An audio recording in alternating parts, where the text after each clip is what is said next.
I was recently asked by one of my clients to deliver a workshop on handling rejection and adopting a positive mindset. See, this client was the King's Trust, and the King's Trust bring together a range of different organizations to go on a fundraising campaign that ends up supporting thousands of young people. And my job was to deliver a workshop that helped them overcome the inevitable rejection that these team members will experience on that journey. Now, rejection is a part of life, and it's something that many teams experience in their working day. Whether they're part of a sales team trying to get more sales, or whether they share ideas that get shut down, people in teams and organizations have to deal with rejection. So why not prepare them how to handle it? And that's exactly what we looked at in this workshop. Now, before I go into the key areas of this workshop, who am I and why should you listen to me? Well, my name's Tyler and I'm the founder of Love and Life, and I've been supporting teams since 2017, and I've supported thousands of team members, and over the years I've worked with some of the biggest companies in the UK supporting their teams, including the NHS, UNICEF, Fujitsu, Aston Martin, just to name a few of them. And this workshop was specifically for the King's Trust, and I've been working with them for years. And a few years ago, I was invited to become a King's Trust ambassador. I was fortunate enough to be invited to meet the King, and this is all due to the growth of my business and the fact that I've been helping to support people for years. Now, in this workshop, we looked at 3 key areas: staying resilient after setbacks, overcoming rejection using a clear framework, and then having the courage to overcome any fears or any doubts that these team members may have had. Now, in this short video, I don't have time to go through all of it, but I will share with you the rejection framework. And the way this was approached, we first started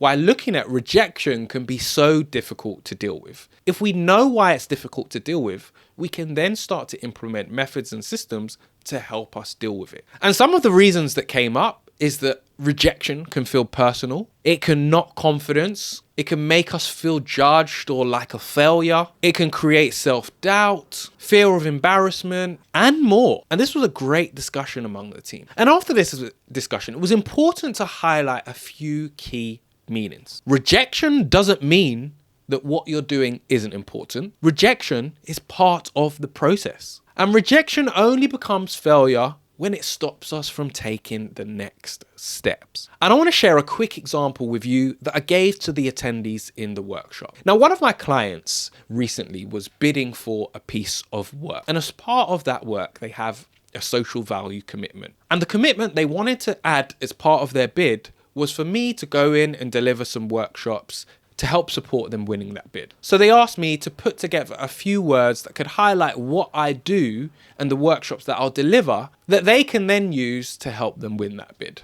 But I decided to go above and beyond. Instead of just writing a few words, I wrote 5 key sections about how my workshops would help support them win their bid. I thought about it clearly. It took me a few hours to do, and I was really proud of the work that I did. I then sent this to the client, and there was many of us in the email chain. One person came back, said, "Thanks, Tyler, great work." Another person came back and said, "This looks great, thank you." And then the third person came back and said, "This is an okay start, but this is not going to get us to win the bid." And my instant reaction was rejection. I instantly felt like this person had rejected the work that I had done. When I took a moment to think about it, I thought, this is an experienced bid writer. I'm not. They know if what I've written is going to help them win the bid or not. It's not a personal attack on me, even though initially it felt like it, but they just want to win the bid. And so do I. I want them to win the bid. And when I took a moment to think about this, I went from taking this personally to then understanding that actually they have both of our best interests at heart. And this isn't an easy shift to make. But when we take a moment to pause, we can then start to think about this from the other foot. Now, the framework I used to help team members overcome rejection was a framework called AAA. AAA. Acknowledge, ask, and adapt. See, these team members were going to be fundraising. They were going to be asking lots of people for their support, mostly financial. And they were inevitably going to get rejected. People were inevitably going to say no, and this was just going to be part of the process. So the AAA framework says, first, acknowledge the person that you're speaking to. Acknowledge their rejection. Acknowledge their concerns. They've rejected you because of X. Acknowledge it. I completely understand why you say that. Then ask questions. Try to understand further the reason for their rejection. When we can't understand the reason for their rejection, we then might be able to make a different ask or adapt the way that we are asking the question. Ask as many questions as we can to show we're interested, to build rapport, and to gather information. Then adapt. Adapt what we're asking for. Okay, you can't give us financial support in this example, but could you perhaps share this with your team, with your colleagues, and maybe they can give us some support for this campaign. Now, this workshop was specifically about fundraising, but the same rules apply to different industries and different topics. And that's one of the things I help companies do, deliver a range of workshops that help them support their people to overcome challenges or to achieve greater success. There's a whole range of workshop topics on the website, but I also deliver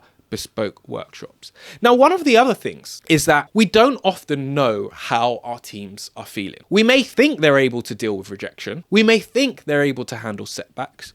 We may think that they're happy in their job role, but thinking's not good enough. We need to know and we need to gather insight from our team. And I'm really proud to announce the Workplace Lens. And this is a free survey tool where you can survey your team on a consistent basis over months, over quarters, to help gather insight into how your team are feeling about their well-being. This then puts you in a better position to support them, which means they're more likely to be more productive and stay a part of your team for longer. Now, I'm not going to show you how it works. There's a free walkthrough in the description box. Click that link. It will show you exactly how it works. And if you want to give it a try, give it a try. Like I said, it's completely free to get started. So check it out. Now, the final section of this workshop was to talk about courage, because we need courage when we're overcoming rejection. We need to build courage. And there's a great quote from Nelson Mandela that says, "Courage is not the absence of fear, but the triumph over it." We all experience fear at times, but it's the ability to act anyway that makes us courageous. So we discussed one courageous action that each team member was going to take this week. And we had other team members to hold them accountable. For one team member, it might have been something we perceive as a big courageous action, but for another team member, it may be something that we perceived as a small courageous action. The key thing is that it was relevant to each individual, because we're all different and we all have different fears. Now, one thing I failed to mention was that at the beginning of this workshop, we touched on mindset and the importance of a positive mindset throughout our working lives and lives in general. Now, I've actually got a video of that mindset exercise on this YouTube channel. So if you want to check it out, watch this video here. But remember, a happy workforce is a productive workforce.